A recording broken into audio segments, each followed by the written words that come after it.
WCCO radio, this is Houston. Please call Discovery for voice check. Discovery, this is WCCO radio. How do you hear me?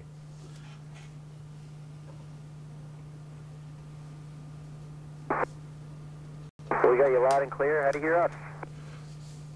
We hear you just fine. Thanks so much for joining us this afternoon. Karen, you've had dreams of space flight, Karen Nyberg, for a long, long time. Is it everything you be?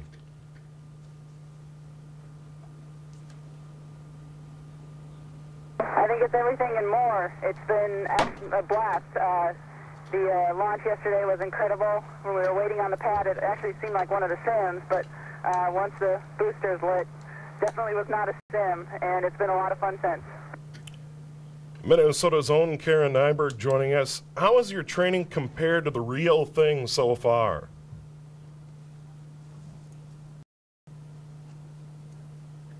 Actually, the training is very, very close. I've been surprised. We've done a lot of work today with the robotic arm, and all the training we had prepared us exactly how we needed to be prepared. And once we got into orbit yesterday, all of our post-insertion tasks that we had to do, we had trained, so it went very smoothly, and everything, the training is wonderful. Karen, tell us about the launch sequence. It must be quite a ride.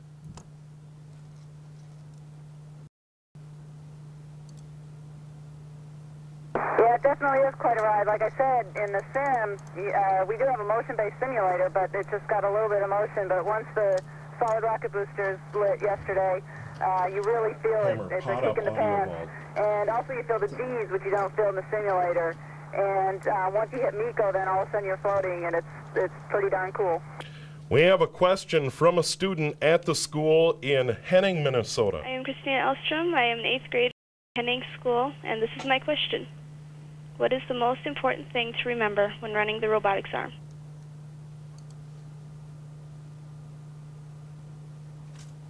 I think that's a very good question, actually. The most important thing to remember when running the arm is to watch clearances with the structure that you're working around, because you really don't want to hit something with it.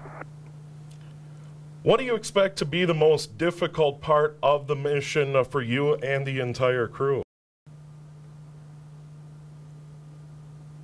Yes. Probably the most difficult part will be actually taking the time and realizing where we are and getting to the window and taking a good look at the Earth. What has been your role with the inspection of Discovery after liftoff for potential damage to the heat shield?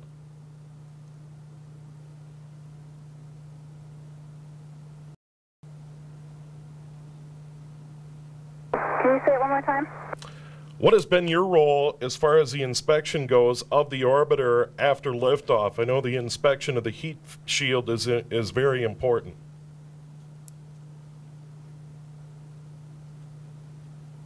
That's correct. Today we used the robotic arm and just the camera that's on the end effector, and did just a quick inspection as much as we could with what we have, the orbiter boom sensor system, which is the big inspection pole that we use, and we did a quick survey of as much of the leading as we could, and it all looked great as far as we could see.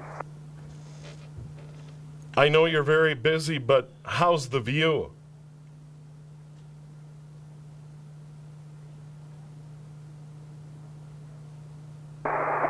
It's indescribable. It's beautiful. We've been taking a couple seconds when we get a chance and looking out and pointing out different things, and sunrises and sunsets. It's incredible.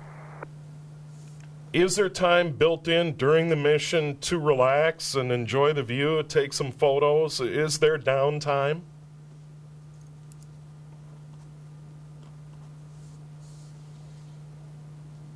We do actually have, towards the end of the mission, we'll get some off time scheduled.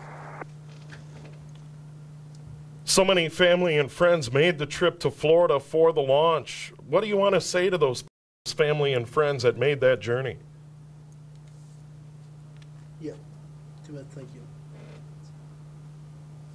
Well, I actually got to see a lot of them from a distance and wave at them, and it was great to see them.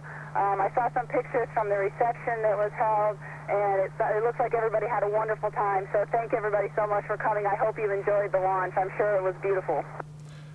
And I know you're very, very busy. There's important objectives, including installing this module, this multi-billion-dollar Japanese science module. Tell us what that laboratory will do.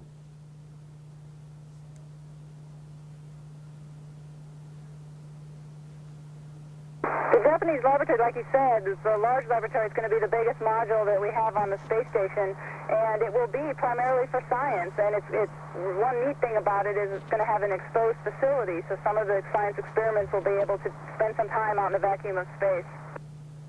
I know the entire crew is also going to the International Space Station with some important plumbing work to do. Tell us about that.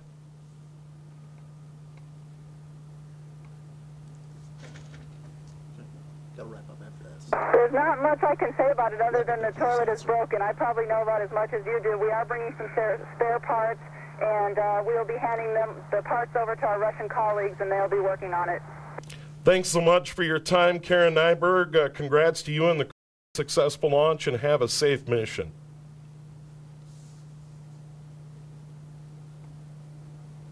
Thank you, and hello to everybody in Minnesota. That is Mission Specialist Karen Nyberg and the entire crew of the Space Shuttle Discovery in orbit. We appreciate their time here on 830 WCCO. They have some other media obligations on this Saturday afternoon. Thanks so much to our engineer, Joe Jonkas. Thanks to our studio coordinator, Craig Schrepfer. Thanks